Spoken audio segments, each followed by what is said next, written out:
I told you about a suspended bandit attack on the Aguara local government area in Niger State, the early hours of this morning that have now thrown the community into fear and confusion.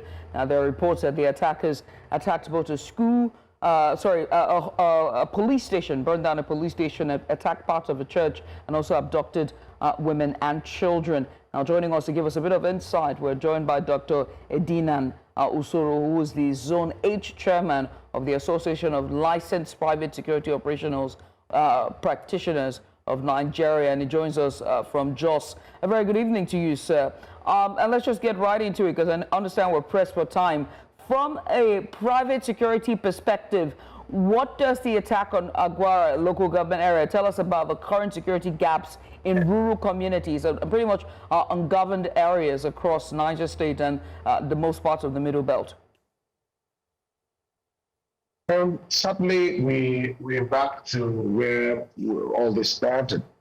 I think that we just need to know that these guys are trying to maybe flex more zones. Our gallant military and security forces are doing their best. But we need to know that they just want to show that they're still up to something, which may not really be the truth. And so you see this escalation for them to put more fear into the people, terrorize the people. But the fact remains that they have been decimated. And but we need to do a little bit more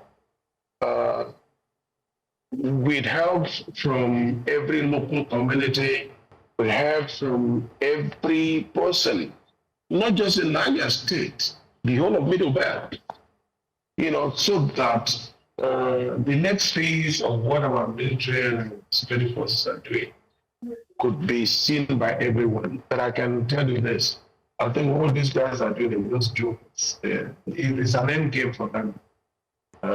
It's an end game. And they're trying to show that, oh, we're still here. But I don't think so.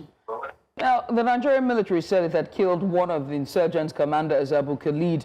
I mean, if you're saying that, their coverage has not been as effective as they posed to be, how significant do you think this killing of such a high-ranking commander, a second-in-command for that matter, will go as far in weakening Boko Haram or ISWAP operations in the northeast and even their ranks? Certainly because of maybe the way security information was handled in the past. So people, when our military speak, people don't seem to maybe believe what is being given out by the military. But as a security practitioner, I can tell you this, killing such an high-profile person is a big minus for the terrorists. What our military need to do, they need our support. They need the civilian support. They need the support from every sector to just for these bad guys to know that, look, we are winning the war. I don't speak as a politician, I speak as a security practitioner. And the truth of the matter is, I think at this moment, I can tell you this, go to the bank with it. The military is having, I mean, an insurgency that has lasted over 15 years. You don't come one day and just say, oh, because maybe, because it's a change in battle, you saw a victory. But I can tell you this, our military is having a fight as of today. And I don't get distracted by those shenanigans that this release and the terrorists. But our army is having a fight as of today. Now, and killing such an high profile, yes, yeah. Right.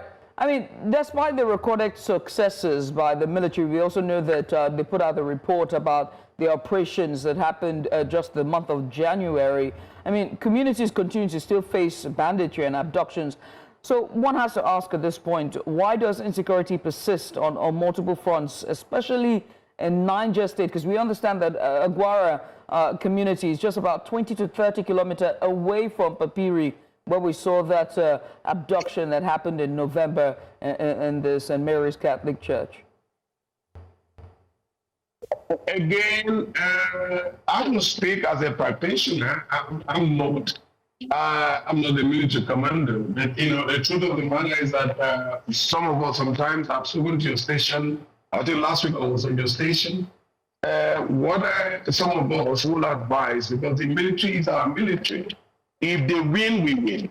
If they lose, we lose. For me, I think that there should be a kind of concentrative operations. Take one state at a time. Take one state at a time. And Niger State is big, but our military can just go there, condone the whole area with air power, ground power, bring in the artillery people, bring in the armored guys, bring in the infantry people. When you take that place, wipe out every resistance there.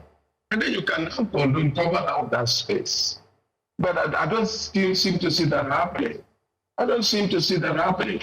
And the problem is that our politicians will be talking about whether there is Christian insurgency or no Christian insurgency, which for me, I think it's, that's not what we're supposed to be doing all the time. So for me, let the military take the spaces, take it state by state.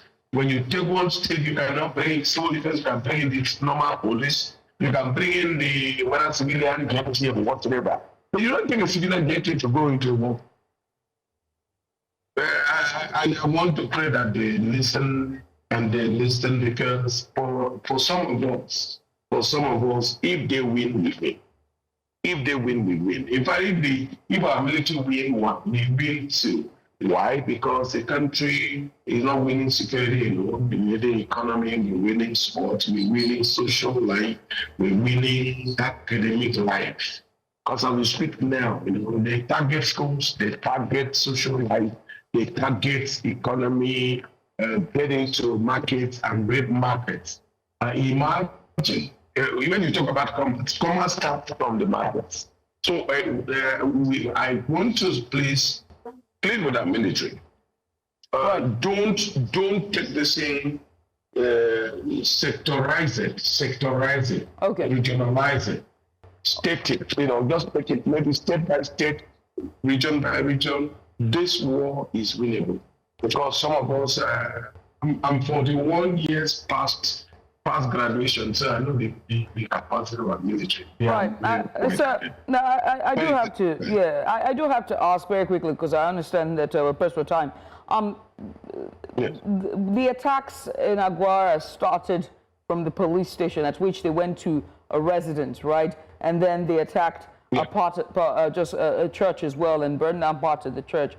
At this point, one has to ask about early intel or early warning signs or intelligence, and how this could have been prevented, and how it can reduce impact of these type of attacks, but also knowing that Aguara is one of the few far-flung and somewhat ungoverned areas.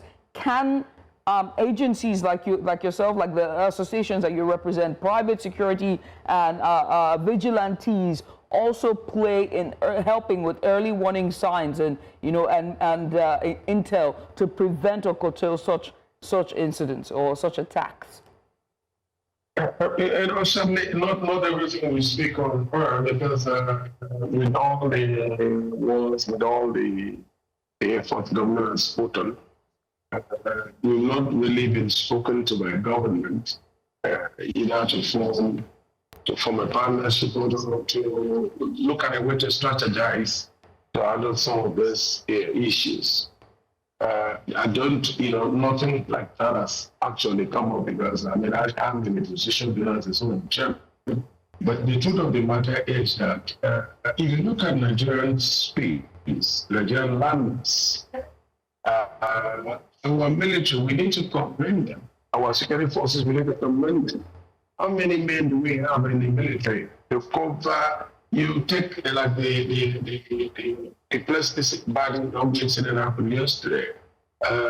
What is the closest of it to the state capital? What is the closest of it to maybe the nearest military installation?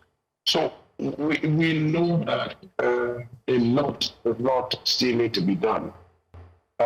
And sadly, That's why we keep on asking for this partnership across board so that we can see how can we work together. How can we work together? Because the way what is going on now is that these guys just come in, they know the weak areas, they know the weak points, they know the soft targets, and then that's what they go for. And that's the truth. They won't go to where they think that they will have any form of resistance. They won't. And that's why they're now going back to local communities and going back to rural areas where they can. How many military can you put in a local? How many military can you put in a local community, in a ward, in a just imagine. Right. So yes. So what then should now be the aftermath of this? Because we understand that a wife, a sister-in-law, and children have been abducted from this community. So far, we have to look at, emergency response or response time between the police, and also issues of arms proliferation, right? For them to be able to attack a police station, that is sort of wild, so to speak, to be able to do that. And from what we heard from the freelance journalist who joined us earlier in the 3 o'clock hour, he said that that was the only existing somewhat security presence that was in that community. And so one have to talk about the aftermath, to sort of prevent this type of thing and bring restore order to this community. What would you advise? It's very simple. I think what we really need to do as the people is that government needs to know, if in the private security sector, that I happen to be a practitioner for over 40 years. I came into the private industry, security industry as a youth corps member. I served in a private security company, and that's how I started. I've never worked for the police, I've never worked for the military. And so what we need to do, government, you're going to be talking about getting some young men, we call them civilian gatekeepers. I don't have a problem with that. But you have a companies that are licensed, and we have more than. If you really the census of employees of private security companies, we're more than maybe 100 million people. No, sorry.